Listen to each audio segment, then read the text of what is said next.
The room that had breathed for 43 years, the first warning appeared 6 minutes before Nora Vance was supposed to authorize the removal of the station's old air filters. She was standing in life support control with one hand on the approval screen when a small amber marker appeared at the edge of the station map. It came from a section that had not been used in decades. Nora almost dismissed it as old sensor noise. Then she saw the pattern. Oxygen in the sealed room had fallen by a fraction. Carbon dioxide had risen. Moisture had collected near the walls. A few seconds later, the readings eased back toward their starting point. Then the cycle began again. Nora canceled the approval prompt. What changed? The shift supervisor asked from behind her. Nothing that should be changing. She enlarged the room record. The chamber sat 3 levels below the central spine, beyond a storage corridor that had been closed since the station's second expansion. According to the maintenance history, its door had been welded shut 43 years earlier. The supervisor leaned closer. Bad sensor. Maybe. The word came out flat. Nora did not believe it yet. She opened the backup feed. The second sensor showed the same pattern. She checked the pressure line outside the room, then the thermal readings in the corridor wall. The air inside the chamber was moving through a cycle too regular to be random. Oxygen down, carbon dioxide up, moisture up, partial recovery. Then again, the supervisor watched the numbers. That looks like breathing. It looks like gas exchange, Nora said. We do not know what is causing it. She called the removal team and told them not to touch the old filter banks. Then she requested 2 technicians, a portable analyzer, and access to the abandoned corridor. By the time they reached the welded door, the chamber had completed 2 more cycles. Dust lay thick along the floor. The corridor lights took several seconds to reach full brightness, revealing old wall panels, faded warning labels, and a seam of dark metal around the chamber door. One of the removal technicians ran a scanner across the weld. Seal is continuous, he said. No cuts. No repairs. Nothing has opened this door since the weld was made. Any hidden service lines? 2 narrow gas channels inside the wall, both listed as inactive. Nora looked at the portable display. The chamber had completed another cycle while they stood outside it. Cut the door, she said. Only the weld. Do not drill the wall. The technician glanced at the supervisor. The supervisor nodded. Do it. The cutter traced the dark seam. The metal glowed, softened, and separated with a low crack. The team pulled the door outward. Dust drifted across the threshold. The room was empty. Old mounting rails lined one wall. A few brackets remained where storage frames had once stood. The floor was unbroken. The ceiling held no ventilation unit, no hidden machine, no cables carrying enough power to support a device. The dust inside was smooth. Nothing had crossed it. The removal technician raised his analyzer. No heat source. No movement. Keep the door open, Nora said. He looked into the silent room. Maybe the sensor was reading trapped air. Nora stepped closer, but did not cross the threshold. The temperature of the left wall changed. A pale film appeared across it, then across the wall opposite it. Moisture spread over all 4 surfaces at once. The dry gray panels darkened until the whole chamber seemed to shine under a thin skin of water. For 3 seconds, nothing moved. Then the moisture withdrew. It did not drip down. It faded inward, pulled back through the surface in a slow, even wave. Someone behind Nora whispered. It breathed. The portable analyzer sounded a clear tone. A synthetic voice said, 1 living organism detected. The technician turned the device toward the middle of the room. The signal weakened. He moved it toward the wall. The signal rose. Nora took the analyzer from him and crossed the threshold. The dust pressed under her boots. No other footprints marked the floor. She held the sensor near the left wall, then the right, then the far wall and the wall around the door. The biological activity rose and fell at each location in the same rhythm. Not 4 rhythms. 1. Stop all removal work in this section, Nora said. Isolate the rooms. Local air path. Do not sterilize anything. The supervisor frowned. Procedure says unidentified biological contamination gets contained and treated. Contained, yes. Treated, no. Not until we know what we are treating. She crouched near a panel where a thin flake had already separated from the lower edge. Using sterile forceps, she lifted it without cutting into the wall. The fragment looked like ordinary construction material. Gray mineral layers, dark reinforcement threads, a faint metallic grain. Under magnification, the dark threads moved. They were finer than hair and nested between the mineral layers. Some were hollow. Others ended in hard knots around tiny cracks. As Nora watched, the threads shortened once. Then they stopped. She warmed the fragment. Nothing happened. She raised the humidity. A few threads tightened, but the pattern did not return. "They are dying?" the technician asked. "Not exactly." Nora turned toward the wall. "They are disconnected." A call arrived from life support control. The supervisor answered, listened, and held out the receiver. "A humidity sensor on level 9 just changed," he said. "Same pattern as the cycle in this room. Delayed by 31 seconds. Nora took the receiver. "Which sensor?" "Corridor 9C, beside an old structural patch." Nora looked at the fragment under the lens. The detached threads had completed one final contraction and gone still. The wall beside her was already beginning another cycle. The room was not the organism. It was only the place where the organism had become impossible to ignore. The detached sample gave Nora the next test. The station's structural technician placed the fragment beneath a simple imaging field while Nora adjusted temperature and moisture around it. The dark threads inside the mineral layer did not resemble roots or blood vessels.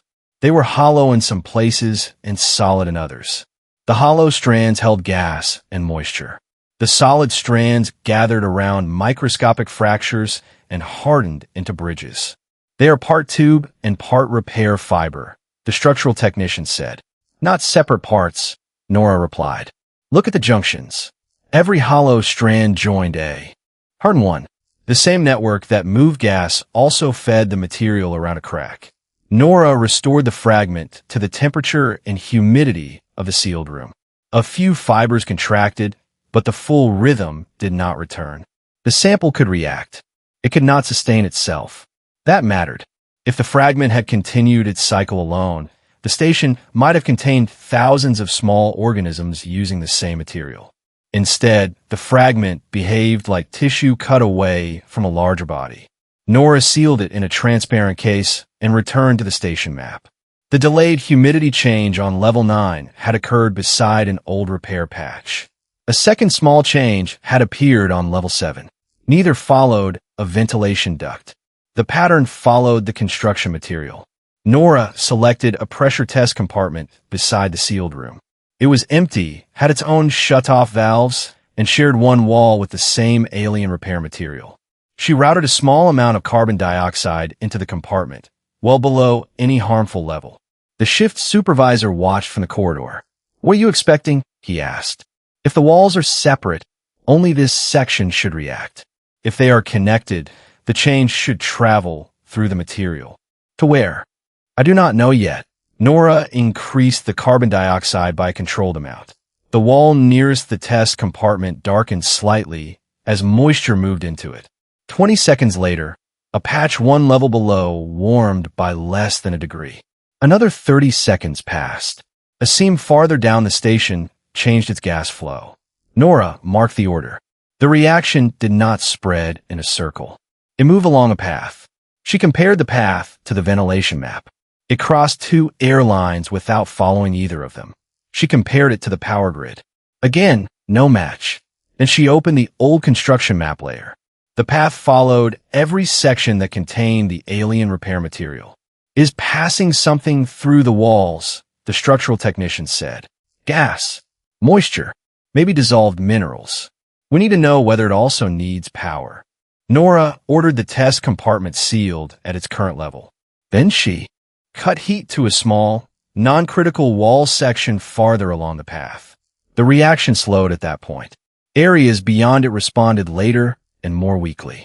She restored the heat. The transfer strengthened. The result gave Nora a physical rule instead of a theory. The connected fibers moved gas, moisture, and dissolved material. They depended on local heat, and every response took time to travel. The supervisor folded his arms. "Did we just feed it?" We changed one condition by a small amount. It moved that change through itself. And now we stop. We have a rule we needed. Nora returned the test compartment to normal and closed the valves. The removal team remained outside the corridor, waiting for a decision. Their equipment was already staged around the old filter banks. Every hour of delay made the replacement harder, but Nora would not let them cut wall panels until she knew what those panels were doing. She expanded the material map. The alien repair compound had not been used everywhere. Newer sections of the station relied on ordinary composites. Those areas formed gaps. But the older core, the lower corridors, and many structural joints contained long, connected paths of the living material. The sealed room sat where several of those paths met. It was not connected through air ducts. It was connected through the walls themselves. Nora asked Life Support Control to separate all minor gas readings from the station's normal error correction.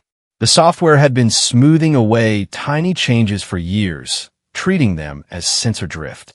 Once the raw data appeared, the station looked different. Small transfers of moisture ran through the older walls. Heat moved away from repaired joints. Trace amounts of carbon dioxide disappeared from some sections and appeared in others. None of it was large enough to notice during normal operation. Together, the changes formed a slow internal circulation. The structural technician stared at the map. How far does it go? Farther than this room. Across the whole station? Not yet. I need evidence. A warning appeared on Nora's display. The sealed room had begun another cycle. Its oxygen use was higher than before. The supervisor saw the change. Whatever it is growing. Yes. Then preserving it while we investigate has a cost. Nora did not argue. Every breath-like cycle in the room took oxygen from the same reserves used by the station's residents. The old filters were still operating, but their efficiency had fallen low enough to require replacement. Nora had designed the replacement sequence herself. She knew exactly how little spare capacity they had. Give me the repair history for every wall section on this path, she said. Not summaries. Dates, material use, unexplained heat, missing minerals, repeat inspections. The supervisor studied her for a moment. You think it has been here longer than the room has been breathing? I think the room is the newest part of it. The question was no longer only how far the organism had spread. Nora needed to know what it had already been doing while no one knew it was alive. The repair records contained no hidden confession. They contained hundreds of ordinary explanations. A hairline crack in a pressure wall had sealed faster than predicted. A brace had required less replacement material than the engineering model expected. A mineral reserve had fallen by a few grams without a matching work order. A patch had remained warmer than the metal around it for several days, then cooled. Each event had been too small to matter on its own. Some had been recorded as favorable behavior in the alien compound. Others had been dismissed as measurement error. Nora did not read every file. She placed the newly mapped fiber paths over the repair history and searched only where the two overlapped. The pattern sharpened. Sections with the densest living network had the lowest rate of repeated repairs. Old fractures in those areas had not merely sealed. They had continued to hold under changes in pressure that should have weakened an ordinary patch. Trace mineral loss appeared before each improvement. Small heat drains followed. The station had not been using a passive material that repaired itself once and became inert. Something had been maintaining the repairs.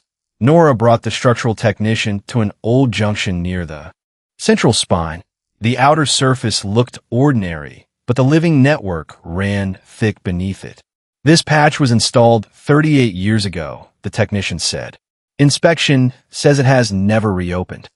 Check the tension now. He attached two sensors across the seam. Stable. Nora displayed the historical measurements.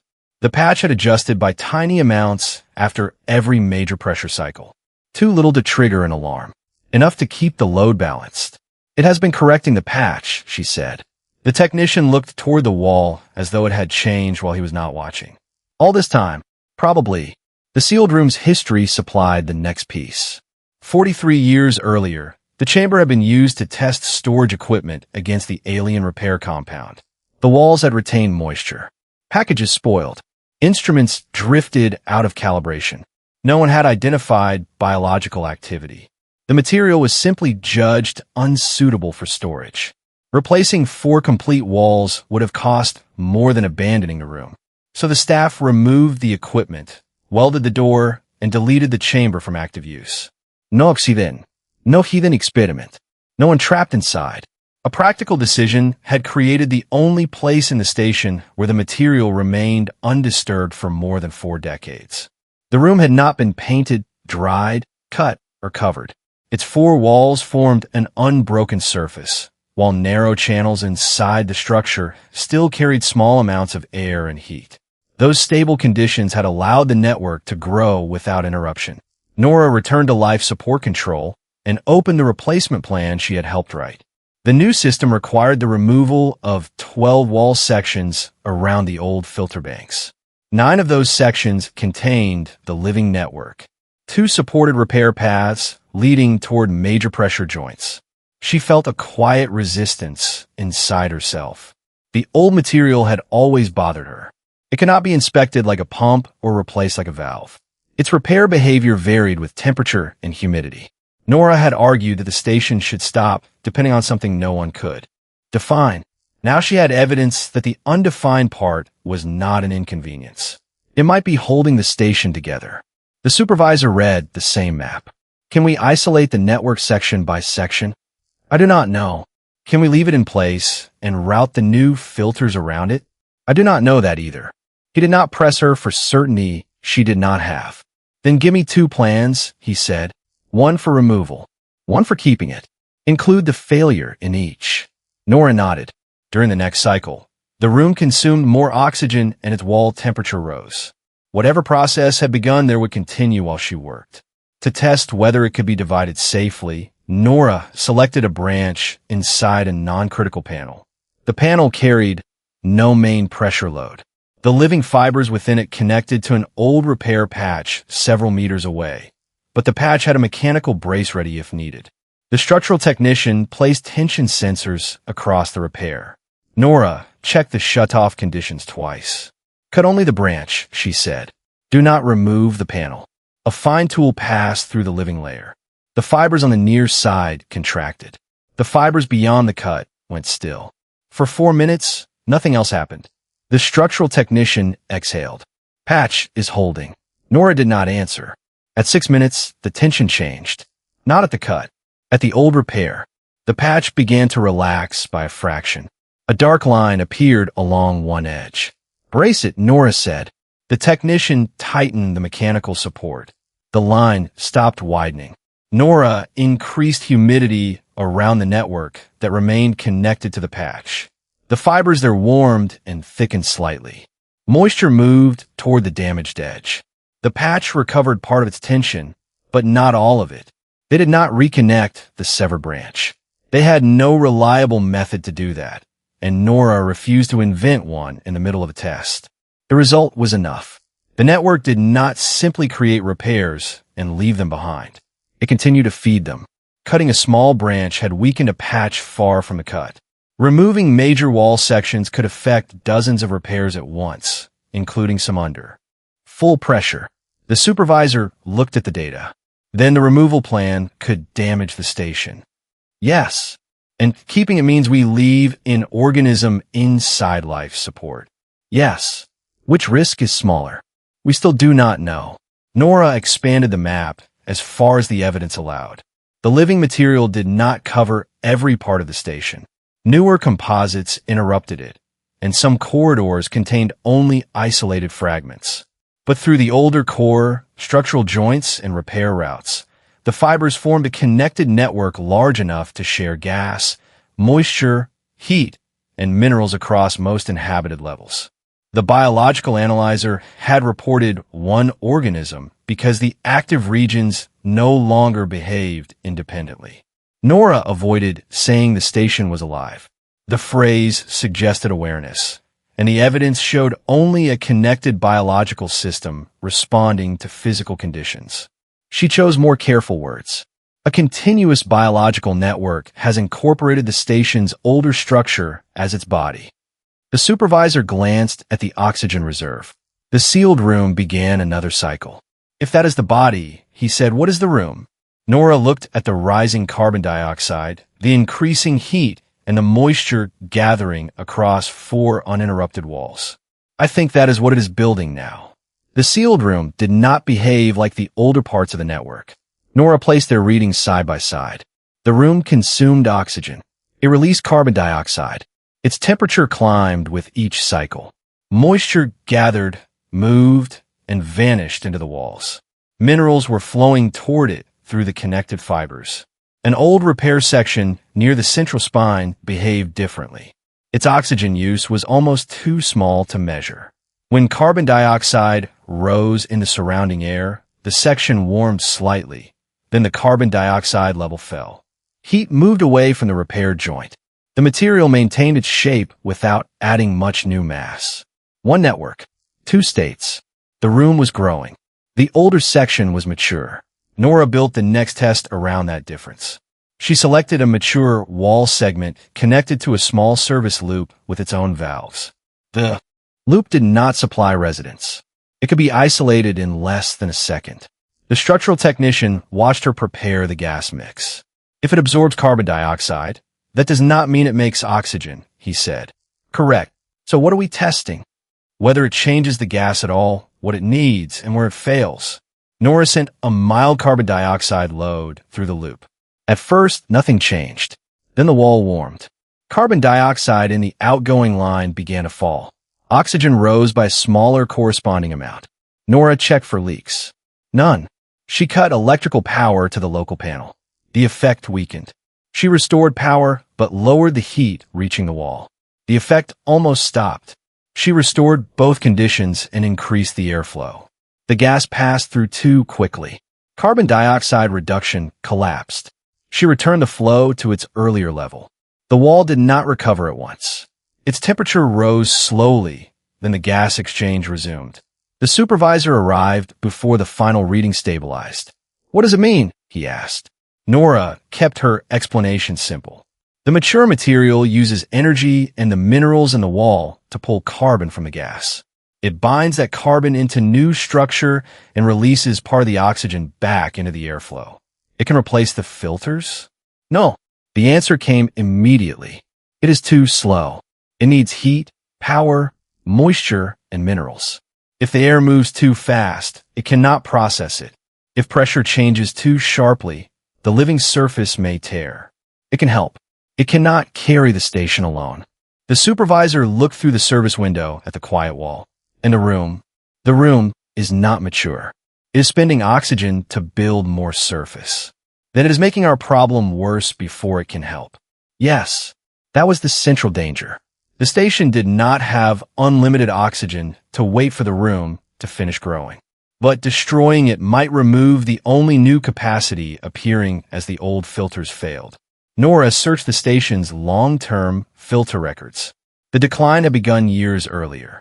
At first, the old filters recovered completely after every regeneration cycle. Then they recovered to 99%. Later, 97%.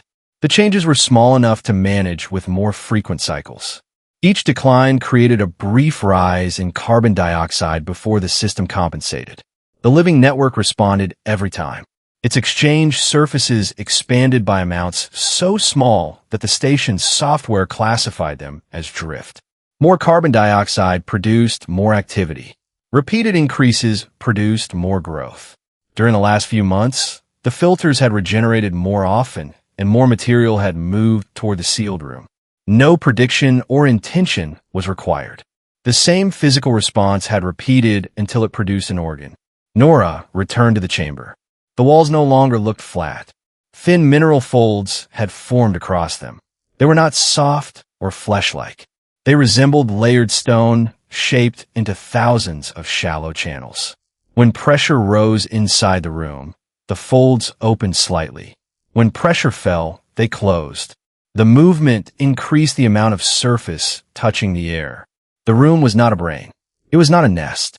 It was not a place where an organism lived. It was a gas exchange organ, the first one large enough to serve the network as a whole. Nora stood at the threshold while the walls completed another cycle. One of the technicians said it knew where to build. No, Nora said. He looked at her. The room had the right conditions. Continuous material, stable moisture, heat, space. No repairs or coatings for 43 years. Nothing chose it. The distinction mattered. If they treated every response as intention, a closed valve could become fear and a pressure change could become anger. The evidence showed something stranger but more manageable, a network that responded to conditions in repeatable ways. She ordered a small flow of carbon dioxide-rich air through one section of the room. The path had a mechanical shutoff and an independent oxygen line. The walls contracted harder. For several seconds, oxygen in the outgoing air fell. The technician reached for the shutoff. Wait, Nora said. The heat remained below the limit. Pressure stayed steady. The oxygen continued to fall for another second, then leveled. Carbon dioxide stopped rising. The folds opened wider.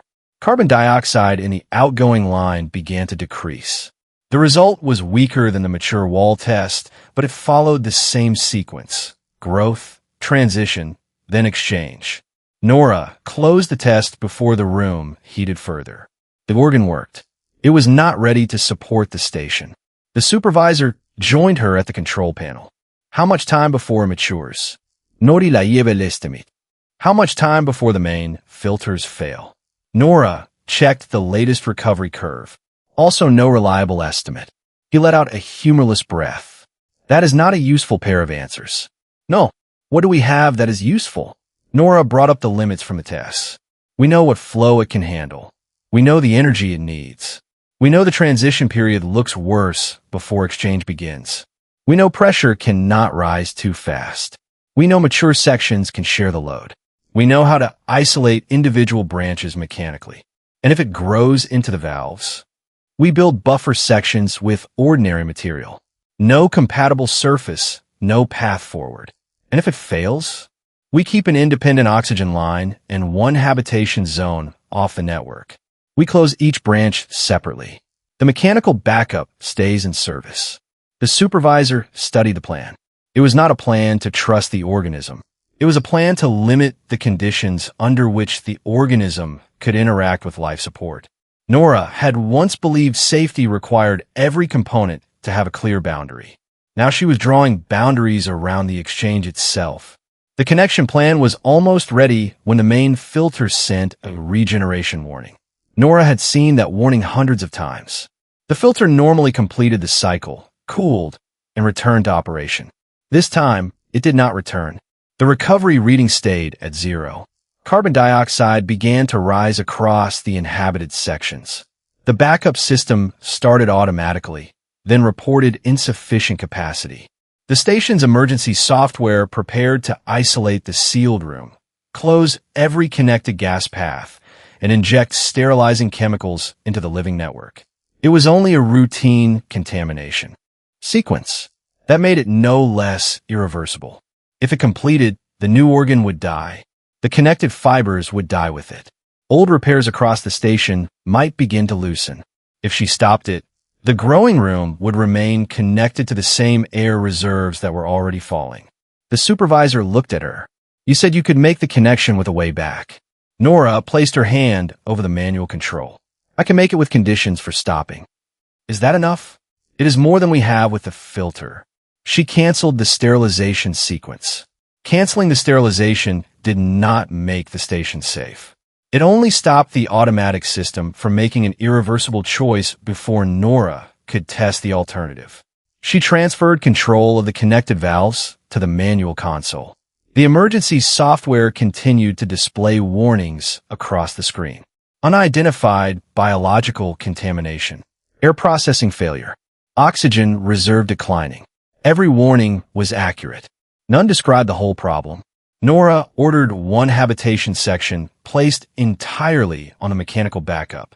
It was the smallest zone that could hold the residents from the most vulnerable areas if the experiment failed. Keep that zone isolated from the living network, she told the systems technician. Independent oxygen. Independent return line. Do not reconnect it unless I authorize it. The technician confirmed. The supervisor stood beside Nora as she opened the responsibility record. "You do not need to sign that now," he said. "Yes, I do." She entered the conditions that would end the attempt. If the organ failed to change state within the measure transition window, she would close the first valve. If output oxygen fell below the reserve limit, she would close it. If wall temperature or pressure exceeded the tested range, she would close it. If a branch destabilized a structural repair, she would isolate that branch even if it reduced air processing.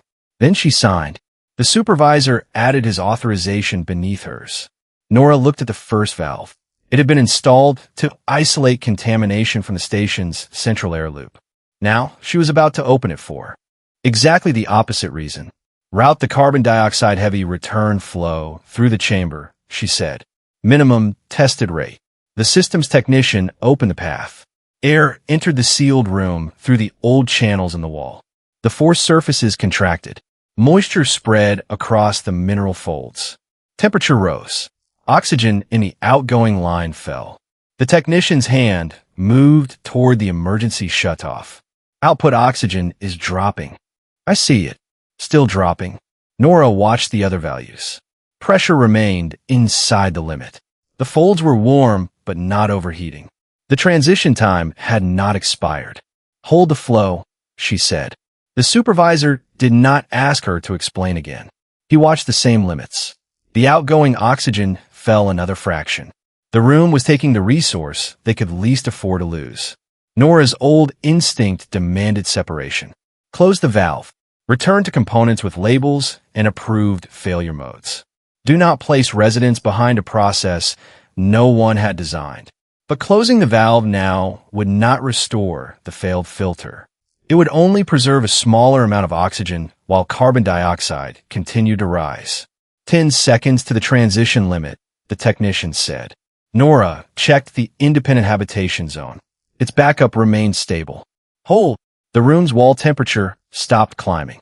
Carbon dioxide in the outgoing line leveled. 5 seconds. The folds opened farther. The carbon dioxide reading moved down. Only slightly. Then again, oxygen stopped falling. The technician leaned toward the display. Exchange is starting. Do not increase the flow. They held the system at minimum rate until the output repeated the same result through 3 full cycles. Carbon dioxide decreased each time. Oxygen recovered by the matching amount. The room was no longer only consuming gas to grow. Mature sections across its folded surface had begun to work. Open the second branch, Nora said. The second path passed through an older region of the network near the central spine, where mature fibers had already been tested. The response came faster there. Carbon dioxide reduction improved, but pressure rose near a repaired joint. Nora, lower the flow. The pressure settled. The systems technician pointed at the main map. Standard routing says the east return should open next. Not yet. It is the shortest path to habitation. It crosses a section that lost tension during the cut test. We keep that branch low. Nora opened a longer route through 2 mature wall regions. The station's air system had been designed around pipes, pumps, and filters. The living network followed a different map. The history of the material, the places where walls had cracked and healed, and the paths along which heat and moisture could move. Nora routed air according to the body they had discovered, rather than only the machine shown on the control screen. The third branch responded slowly. Carbon dioxide entered, but output barely changed. Increased pressure? The technician asked. No, temperature at the middle segment is too low. The heat system is already carrying emergency load. Move waste heat from the failed filter housing. It is producing heat even though it is not processing air. The technician redirected the thermal loop. The middle wall warmed. A minute later, exchange began across the branch. A different path overheated almost immediately. Nora closed that branch before its surface could be damaged. The supervisor watched the total processing rate. We lost part of the gain. We also kept the network from tearing itself. Can the remaining branches carry enough? Not yet. Carbon dioxide across the inhabited zones was still rising, but more slowly. Nora opened a 4th route at half the tested flow. Mature sections responded. The sealed room's rhythm spread into the walls around it, not as a synchronized motion, but as a chain of pressure changes. For the first time, the station map showed more carbon dioxide being processed than the backup system could remove alone. Then the failed filter attempted another automatic regeneration. It drew power from the circulation pumps. The main airflow weakened. Warnings appeared along 3 corridors. The systems technician tried to cancel the filter cycle. Control is not responding. Cut its power locally. That will take a minute. The pumps lost more force. Air movement slowed through the habitation levels. Nora looked at the living network readings. Pressure remained stored across the connected folds and channels. The walls had been moving gas in small amounts for decades. They had done it during every test, but never against a station-wide loss of pump force. She did not open more valves. The network was already near its sustainable load. Keep the current paths open, she said. Do not increase pressure. The technician looked at the corridor airflow. Without the pumps, the residents at the far end lose circulation. Not if the pressure already inside the network can move. You do not know that it can move enough. No, but forcing it harder will damage it. For several seconds, the air slowed. Then the wall sensors changed. A contraction began near the sealed room. It traveled through the mature sections that Nora had warmed and connected. The movement was slight. No wall bent. No codiderneros. The living layers inside the structure tightened by fractions, one region after another. Across kilometers of older station wall, the network compressed its gas channels. A clean pulse of air moved into the corridors. Loose straps lifted against a handrail. A maintenance sheet fluttered. Residents near an intake felt the airflow return before the circulation display registered it. The pulse was not powerful enough to replace the pumps. It did not need to be. It kept air moving until the technician cut power to the failed filter and the mechanical circulation recovered. The station had taken one breath. There was no sign that it understood the people inside it. The pressure Nora had created had simply moved through fibers responding according to their structure. A function first observed in one wall had now occurred across the full body. The systems technician stared at the map. Nora did not. She watched the output limits. Reduce the chamber flow by 10%, she said. The temperature is approaching the sustained maximum. But total carbon dioxide is still above normal. It is falling. We could open another branch. We already isolated one for overheating. The network is supporting the station. It is not replacing it. She reduced the load. The exchange rate dropped, but remained high enough to work with the backup system. Carbon dioxide stopped rising across the inhabited levels. Then, slowly it began to fall. The mechanical crew restored a stable circulation loop. The emergency oxygen reserve stopped declining. No cheer rose through life support control. Everyone was too tired, and the system was not fixed. The supervisor looked at Nora. Can it hold? At this load, maybe. We keep watching. For how long? Until the backup filters are repaired. Then we reduce it further. He nodded. The plan to install the new system could not continue as written. Removing the old wall sections would sever the network. Some of the equipment already delivered would have to be redesigned or abandoned. Whole sections of the station would need new rules. Nora opened the responsibility record again. The first signature had authorized a temporary emergency connection. The next decision would last much longer.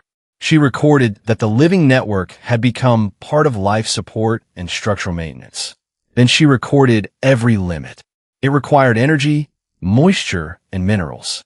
Pressure changes could damage it. Compatible material could let it grow into mechanical components. It could not process sudden high loads or replace independent air systems. And it could still fail in ways they did not understand. The supervisor read the record before accepting it. This is not an approval to let it spread, he said. No, it is not an approval to stop maintaining machines. No, it is an approval to keep the connection under control conditions. Yes, he signed. The station's carbon dioxide returned to a safe operating range 6 hours later. The room's breathing slowed. The walls offered no message and no sign of awareness. They continued to respond to air, heat, pressure, and the resources moving through them. That was enough. The station did not return to normal. Normal had depended on a mistake. For decades, the maintenance system had treated small gas transfers as sensor drift, mineral loss as accounting error, and self-adjusting repairs as a convenient property of an unusual material.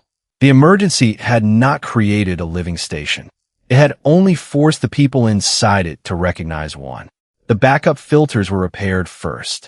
Nora insisted on it, even after the living network stabilized the air. The mechanical system would remain independent. It would carry emergency loads, support sections without living material, and provide a way to isolate the network if its behavior changed. Around the sealed room, technicians installed buffer channels made from ordinary composite. The living fibers could reach the edge of those channels but could not cross them. Mechanical valves remained between the room and every central air branch. Sensors were divided into two groups.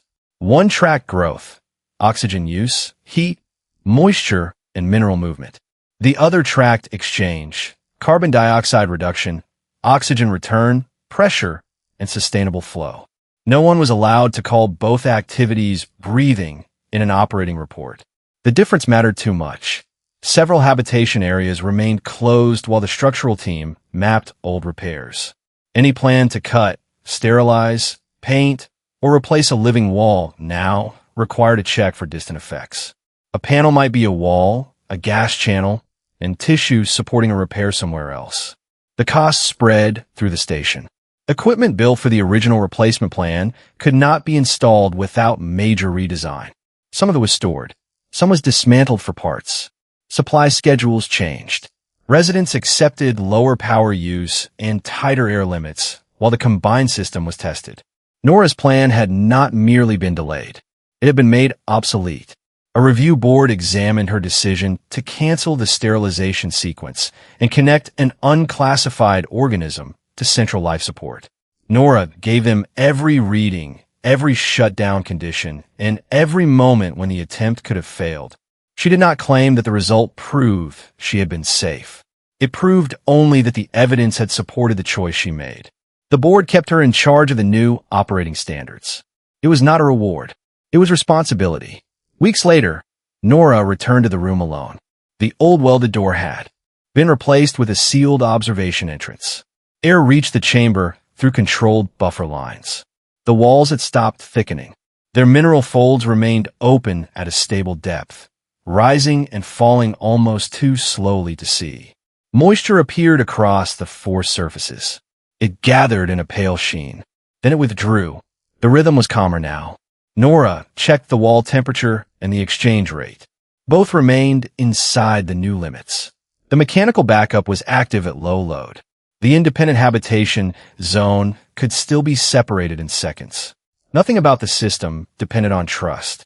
It depended on observation, limits, and the recognition that a boundary could control an interaction even when it could not divide a living system into neat parts. The first biological warning remained in the archive. One living organism detected.